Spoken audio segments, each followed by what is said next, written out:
Our next inductee is Marilyn Madigan, who really symbolizes service to others in all of her adventures. I need to save it for her inductor. That being said, I was so taken by our conversation that we were able to have ahead of this event. To do those honors is John O'Brien. I'd like to call him up here. John O'Brien is a member of the Irish community who really does a lot for everyone here in Northeast Ohio. There you are, sir. We had a good chance to talk beforehand. My goodness, he's the co-founder, publisher, and editor of the Ohio Irish American News. The Ohio Irish American News is a monthly print news magazine. It's got a lot of reach because we have a lot of proud Irish people here in Northeast Ohio. 176,000 in Cuyahoga County alone, almost 500,000 in greater Cleveland, and over 1 million in the great state of Ohio. It's a strong group of people, a proud group of people. John is one of them. He's also, well, I guess you could say legacy. His father was also very involved too. He was the president of the West Side Irish American Club for 20 years. And John now takes that mantle and assumes that. John O'Brien introducing Marilyn Madigan.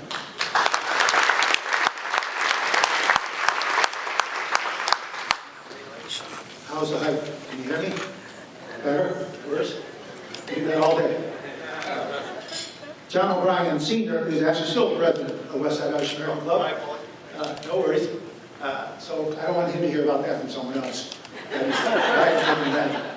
No way, no how, no time. I'm very delighted and honored to be able to introduce Marilyn. I was trying to think back, when did I first meet her? And I don't know if it was camogie. She was playing camogie, I was playing Gaelic football, or if it was broom ball, or the Old Irish American Club down in 93rd and Madison. I truly don't remember when, but I know she started writing for the Ohio Irish American News in November of 2016. That sound right? Good. Congratulations, this is your 30th issue. So she's been writing for us for 30 issues, so 30 months. But certainly, the blessing of having Marilyn in my life as a friend for more than 30 years. In my mind, she's always been a presence, a wise voice. She's a leader whose perspective I continue to seek out and ask her advice. Now more than ever with the newspaper. They say you can be judged by the company that you keep. I have 3 older sisters, much older sisters. In my mind, Marilyn has always been that voice for me. She's a leader whose perspective is wise. She's been there, she's seen it, she's done it. I've always found, because of those 3 sisters, that behind every great woman is another great woman, or maybe more. And Marilyn's team, if you want to call them that, are out there on the table over there, on the table over there. They are the great women behind the great woman. Everywhere we go in the Irish community, Irish events or not, they're there. You really have a great team of friendship, group of people, of fealty and of love, and they're all that you exemplify, and that's all that they exemplify. And I believe that's all that our great team exemplify. It's not about us, it's about us together. They say that the greatness of a person can nearly always be measured by their willingness to be kind. I believe that there is no compliment higher in this world than to say that someone has a generous soul. They care more for others than they do for themselves. It's a harder path at the fork in the road, to be kind as opposed to being self-centered.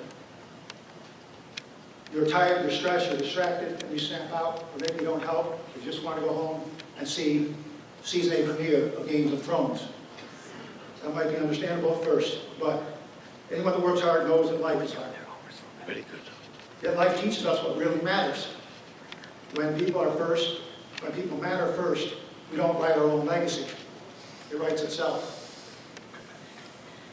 Whether that's a religious legacy, an Irish one, or a community, but most importantly, it's a legacy of a human. The enforcing life of those around us into a generous soul.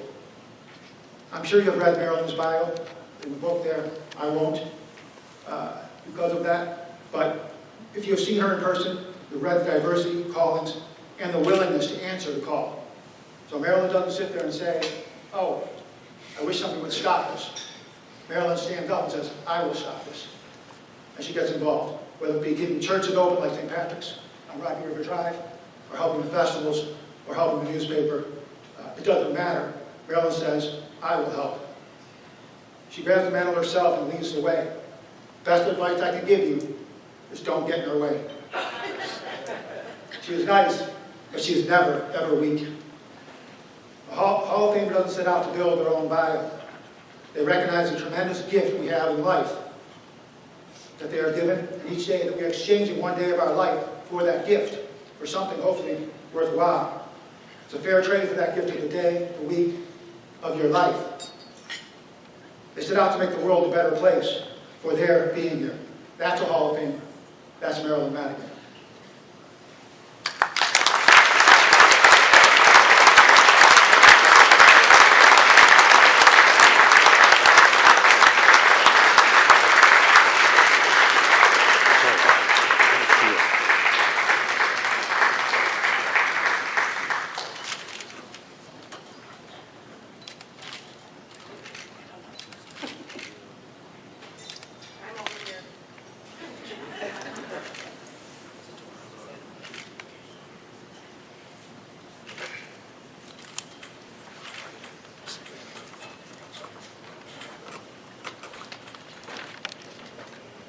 I would like to first thank Debbie and Dan Hansen and their mom for all those that are involved in the Cleveland International Hall of Fame.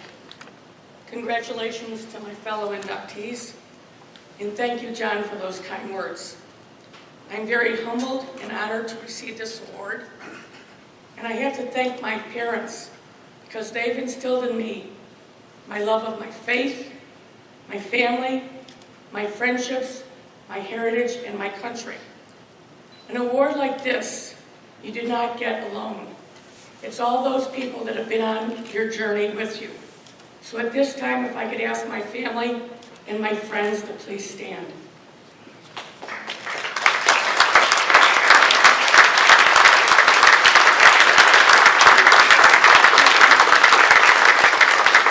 Thank you for your love and support. I love my Irish heritage, and I love sharing its rich history and culture with many others. But I am a better person because of the friendships that I have developed, whether it's in my own community or with a great group of nurses that I met over 38 years ago. Each one of these people have shared their own ethnic heritage with me, has made me a better person.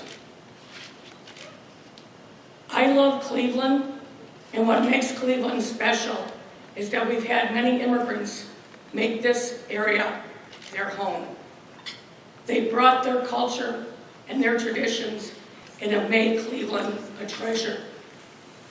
When I look at this class, and I look back at those that have gone before us, starting with the first class, they all brought to mind a quote that I heard from Pope John Paul II when he visited Ireland in 1979. I changed one word and added one because he addressed Ireland and he addressed people that had children. I do not have children, but I think I have shared myself and my history with others. So if I can conclude with this quote from Pope John Paul II. Keep in contact with your roots in the soil of your heritage, with your families and your culture. Keep true to the faith, to the prayers and values you learned, and pass on that heritage to your children and or others, for it is rich and good. Thank you very much, and I am so humbled.